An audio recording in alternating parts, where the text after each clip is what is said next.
Hey, it's John and Mike from brew-shoots.com, and we have a special guest. We're outside, it's weird, it's summertime, Mike's into like big, orbs in the sky, so that's why we're outside. And who's this guy? Who is this guy? Who's this guy? I'm Elliot with Oregon Fruit, and I came all the way here from New York to brew. We met him at HomebrewCon, and we got to talking, and then we were emailing back and forth, and he's like, we should brew this recipe I gotcha. It's gonna have all kinds of great things, and I'm gonna come out and we're gonna brew together. It was like, sweet. So can't say no to that. We can't say that when we didn't. So Mike, tell us what we're brewing. What are we doing outside? So we've settled on a Kettle Sour Gose, and the highlights of this are going to be we're using Lallemand Sour Pitch. I keep saying Sour Patch. I'm a child. I'm a child at heart. Eyes on the candy. So Sour Pitch, and we're also going to we're throwing in some Oregon Fruit product. And we're going to be fermenting in a Brewcraft Genesis fermenter, right? Yep. So why don't we first talk about the highlight, which is going to be the fruit. Yeah. So tell us a little bit about what we've got for fruit. So we're going to be doing a peach passionfruit gose. Again, going to be kettle soured with Lallemand Sour Kids Sour Pitch. So the big thing is definitely the peach and the passion fruit. Looking for a lot of color, really beautiful color that you'll see. Definitely the peach is going to be the nice sweetness that's going to come through.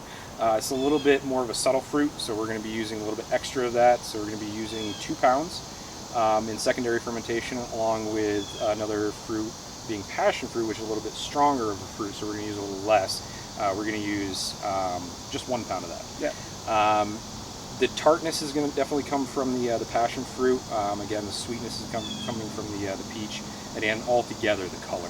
So the backbone of this really being the fruit. Yeah. And then just dialing it home with the kettle souring, which you'll see us pitch into the wort here in a minute. Yeah. So you talked a little bit earlier, we were off camera talking about how the sour pitch and really being sort of a wild sour beer. So the acidity that we're going to get from that will really amplify the passion fruit flavors a little bit. Yep. And then we're hoping that the peach on the back end will sort of smooth it out with a little sweetness, a little nice peach lusciousness. Right? Yeah. No, the peach is really going to mellow it out, especially using a little bit more of the peach. We discussed a little bit about the last time I did this recipe. I used 2 pounds of mango and 2 pounds of passion fruit. Dial it back on the passion fruit just a touch.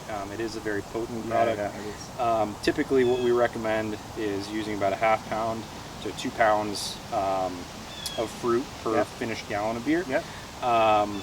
And that definitely depends on the style of fruit that you're using. Blood orange is a really subtle fruit, where blackberries are really potent. So it's really understanding the fruit that you're using, and definitely at the end of the day, it's outcome. It's what you want out of the fruit. So awesome. Cool. Tell us about the sour pitch that we're going to be doing. So sour pitch is a product from Lallemand. It's a lactic bacteria that you pitch pre-boil, and the greatest thing about it is timing. It saves a ton of time. I mean, you could be kettle souring for weeks if you really wanted to. With this product, you pitch it. The last time I did it, I was only kettle souring at about 85 degrees for, I think it was like 20 hours. Fantastic. I'm a huge fan of tart beers. I love me some kettle sours. That product, I can't recommend it enough. Right. And we're going to kettle sour basically the taste, right? Yep. We talked about keeping it at about 90 degrees. Yep. For overnight, maybe a little bit, 16 hours or so? 16 to 30 hours is what I would say. It really, again, the greatest thing that I find with fruits, with bacteria, if you're doing wild beers, a lot of the time it can be the taste. Yeah. Just keep testing it. Just keep, understanding what you want as your outcome, and just dial it in. Right. Cool. Right. All right. And so then after we do that, we're gonna we've mashed. It's in the kettle. We're gonna cool it down to pitching temps for the sour pitch. Yep. And then once it sours, we're going to go through and we're going to do a boil to sanitize. We're going to do some hop additions. Yep. That'll all be later in B-roll. Yep. And then we're going to ferment. We've got Cascade and we've got Citra. Cascade and Citra, yeah, from Yakima. Yep. Yakima Chief Hops. Awesome. I'm going to throw you a little curveball here because I just want to talk about Country Malt Group for a minute. Yeah. Right. And so we've got 2 great malts that we use for this. This is wheat and pills, right? Can you talk about those a little bit? So we've got a pure Idaho malt that is all grown in Idaho, in Pocatello. It is a proprietary brand of country malt, Great Western. We're also using their wheat malt, which has been just a fantastic wheat malt out of the Pacific Northwest. I really, really like these malts. They're nice and clean. They got great color.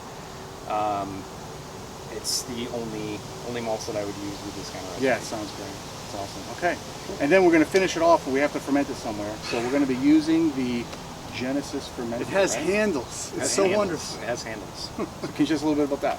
So yeah, so the Genesis fermenter is another proprietary brand of the Country Malt Group. It's under the Brewcraft brand. It was kind of an answer to those big glass hunky carboys. Yeah. I'm sure if, as homebrewers, you've had them either shatter, you've dropped them, or you probably slipped a disc trying to transport them. This was meant to save you all that time, all that headache. You know, it's light, it's plastic, it's see-through, so that you can see where you're at as far as gallons as you go through your fermentation. It's marked, it's indexed. Indexed. Biggest thing is it comes with, well, there's technically two options. You can ferment right in the vessel. Again, it's got handles. Yep. But the biggest thing is that it comes with a sanitary bag. So if you want to save all that time with sanitizing, cleaning, all that prep work and all that, you know, final cleaning, this is really the ideal product. Yeah. You pour right into it, you pitch your yeast, you ferment.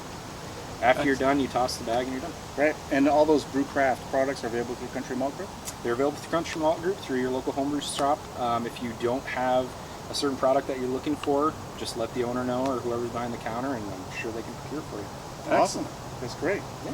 Cool. I think that's what we have for today. But stick around, because we have a lot more coming. That's true, because we got to, you know, ferment this thing and, you know, boil it up and all that stuff, maybe not in that order. But after that, we'll be tasting it, and I can't wait to taste our first Kettle Sour, because we were inspired by another home brewer sent a great Kettle Sour to us. Yeah, not too long ago. And we said, we got to do that. And when this opportunity came up, it all the pieces fit together. And I'm the opportunity. Here we are. So, Great. Hey, thanks a lot, man. Thanks for having me, guys. Appreciate it. Take care. For John and Mike and Elliot, we're all brew dudes. All brew dudes. Brew on. Cheers. Cheers.